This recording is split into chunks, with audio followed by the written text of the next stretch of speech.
আজকের পবিত্র মাহে রমজানে এই পবিত্র রমজানে রোজা রেখে আপনারা জুমা পরবর্তী বিক্ষোভ মিছিলে অংশগ্রহণ করেছেন এবং বিক্ষোভ পরবর্তী এই বিক্ষোভ সমাবেশে আপনারা যে স্বতঃস্ফূর্তভাবে অংশগ্রহণ করেছেন, এজন্য ইসলামী আন্দোলন বাংলাদেশ দাঁড়িয়াকোট উপজেলা শাখা এবং তার সহযোগী সংগঠন ইসলামী যুব আন্দোলন বাংলাদেশের পক্ষ থেকে আপনাদেরকে শুভেচ্ছা এবং মোবারকবাদ।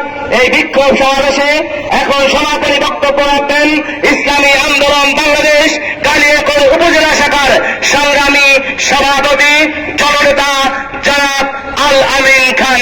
জননেতা জনাব আল আমিন খান।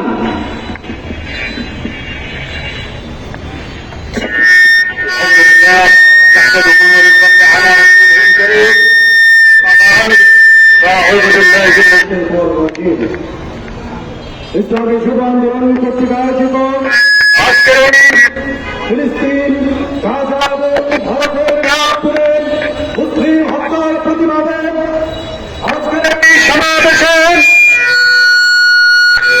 উপস্থিতি দুঃখ ভারাক্রান্ত হৃদয় নিয়ে হাজির হয়েছি। হৃদয়ে রক্তক্ষরণ হচ্ছে।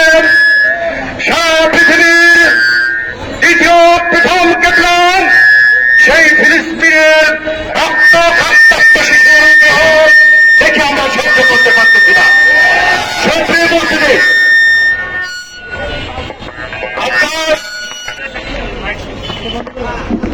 আমাদের নেতানিয়াহু এবং মোদিকে জানিয়ে দিতে চাই সংগ্রাম বাঘ দেখেছ, বাঘের হুঙ্কার শোনি।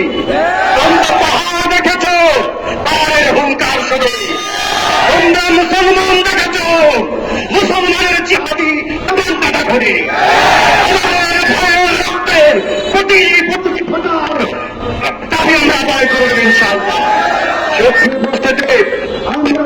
নিজকে জানিয়ে দিতে চাই, ওই জাতিসংঘ দিয়ে কোনো লাভ হবে না।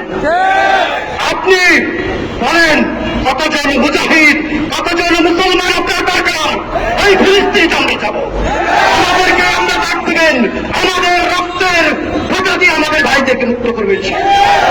সুপ্রিয় উপস্থিতি, আজ যেরকম ভাবে হুদায়বিয়ার চুক্তি যখন ওই কাফেররা লঙ্ঘন করেছিল, মুসলমানদের বিজয় সেদিন সূচিত হয়েছিল।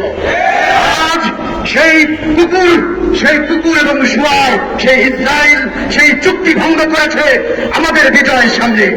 বেশি দূরে নয়, ইনশাআল্লাহ আমরা সবাই ঐক্যবদ্ধ ভাবে 200 কোটি মুসলমান যদি আমরা থেকে উঠি, ওই 20 লক্ষ ইসরায়েল ভাড়াভার পথ খুলে পাবে একটা করে পাবো না। সেই আশাবাদ ব্যক্ত রেখে সামনের সংগ্রামে বিপ্লবে দেখা হবে রাজপথে, লড়াই হবে ময়দানে ইনশাআল্লাহ।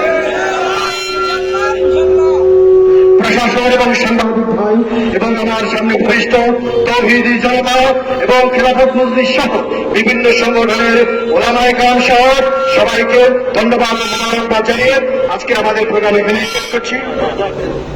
দোয়া পরিচালনা করবেন ইসলামী আন্দোলন বাংলাদেশ কালিয়াকোট থানা শাখার সেক্রেটারি মুফতি মুর্শিদ।